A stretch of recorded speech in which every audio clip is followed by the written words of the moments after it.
Hello, everyone, and welcome to the Thanksgiving week, Thanksgiving Eve, as I am recording this right now, November 25th, 2015 episode of Balls Deep Sports Talk with me, your Hump Day hero, Scotty Ball. Thank you so much for tuning in, whether you are tuning in here on Wednesday night, immediately after I've got the show uploaded via the free Spreaker app, my personal favorite, or also YouTube and SoundCloud. Thank you.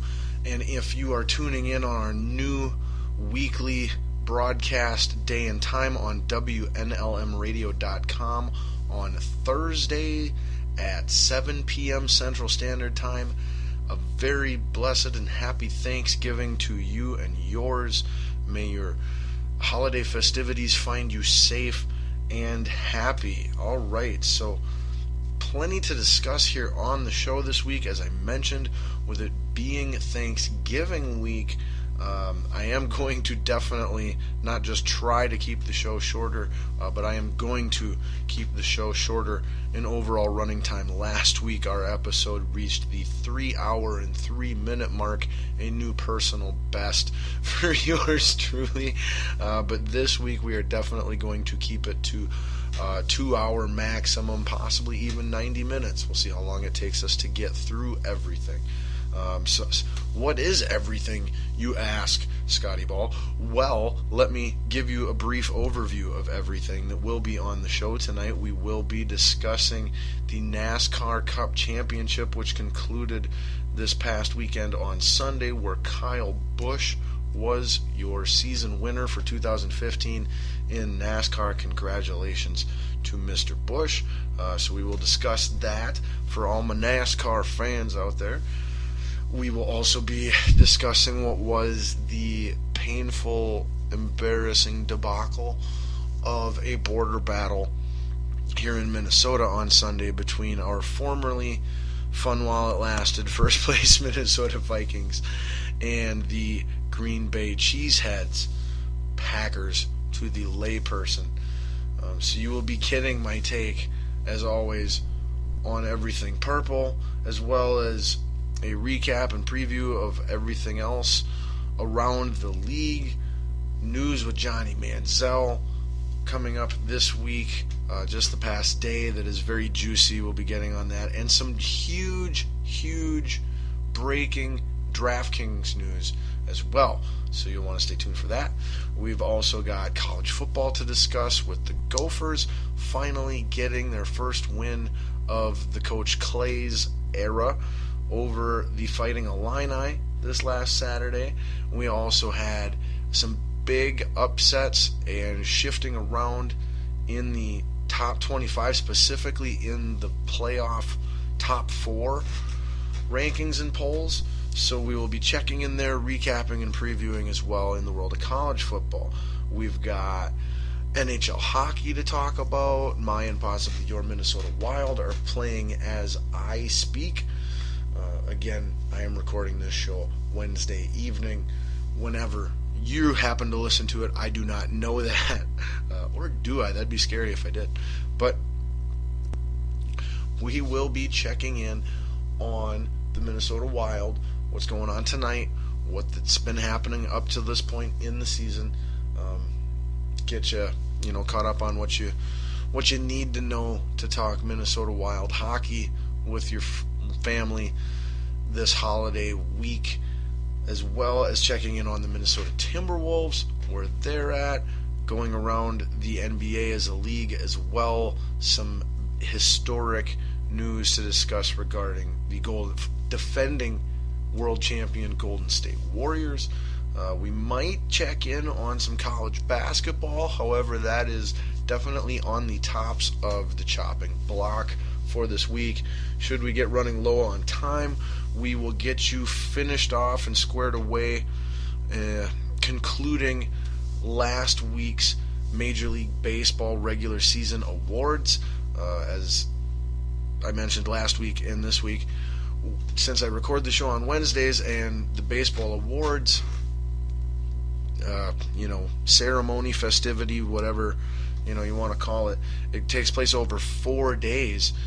We had finished with day 3 when I did last week's show, and so the fourth and final day where the MVPs are determined had not yet taken place. So I will get you closure on that as well. I have not forgotten about my baseball fans. We've got world champion boxing news to discuss, as there was a big fight card this past Saturday, and so I will let you know what happened between Cota and Alvarez, as well as the other sleeper, or at least what I read and was told, the sleeper awesome fight of the night that was on the undercard that did involve a champion, I believe, like a super featherweight or something along those lines. I'll check it and get back to you on the details when we get to that segment. And then, as we always try to, we will be discussing some WWE, since this past Sunday was the Survivor Series pay-per-view, what they call one of their big 4 pay-per-views of their calendar year. It was the 25th anniversary of said pay-per-view,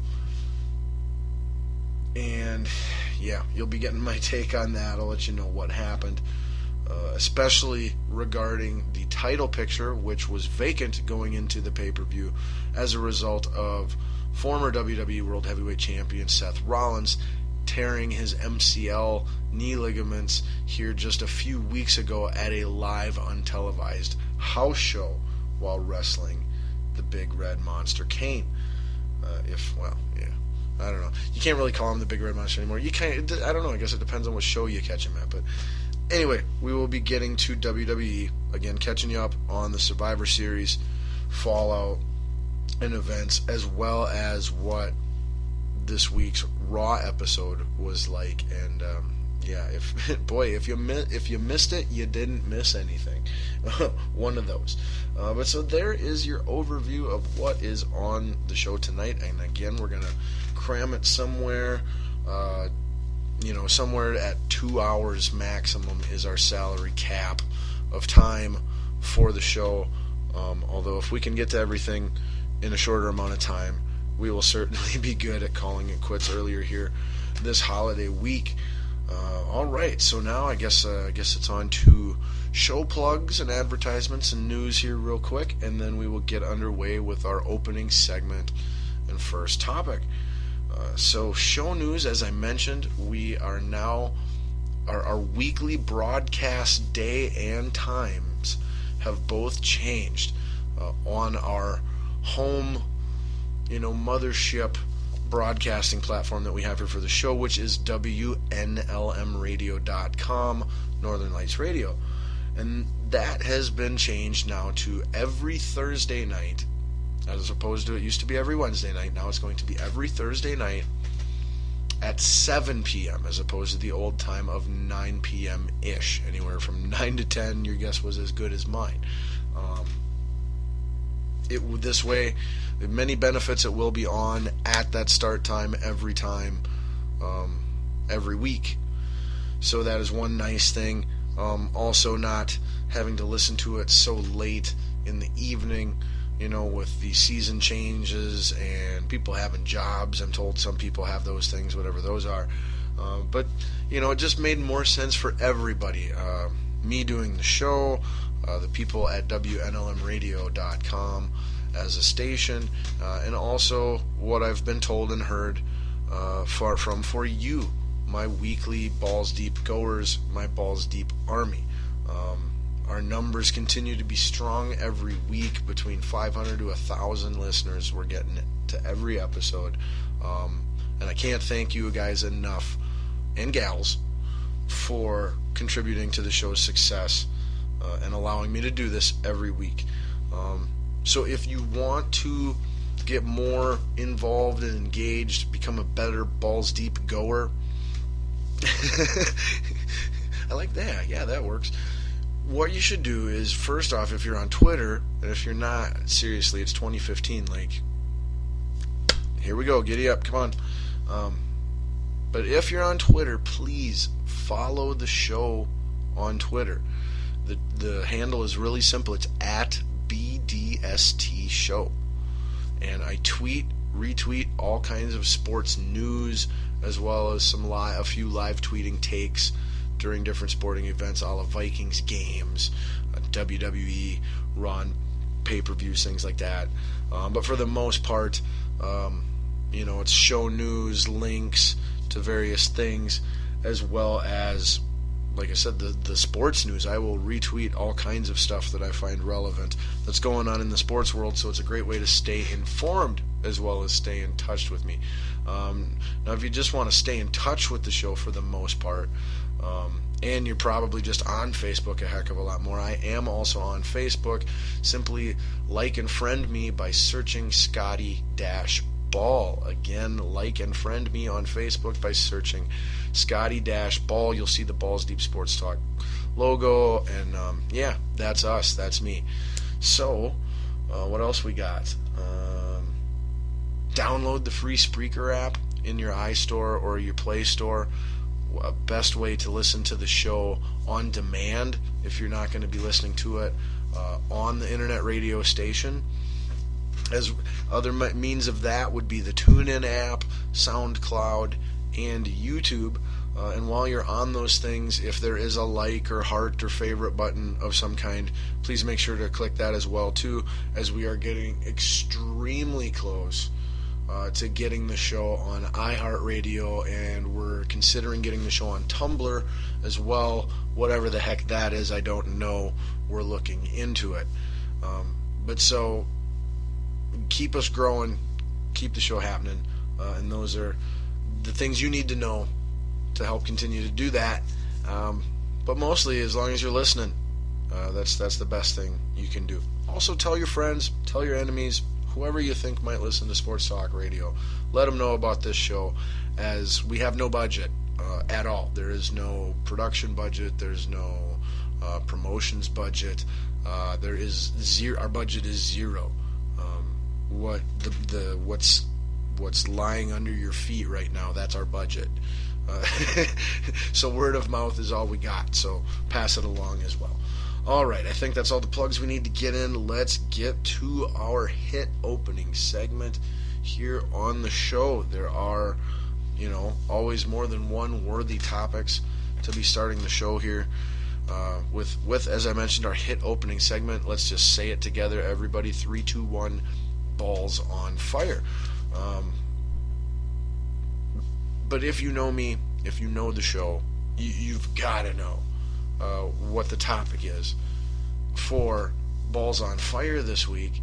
And so, as I've been doing here lately, we're going to be inceptioning it up here by interweaving and infusing segments within a segment within a segment.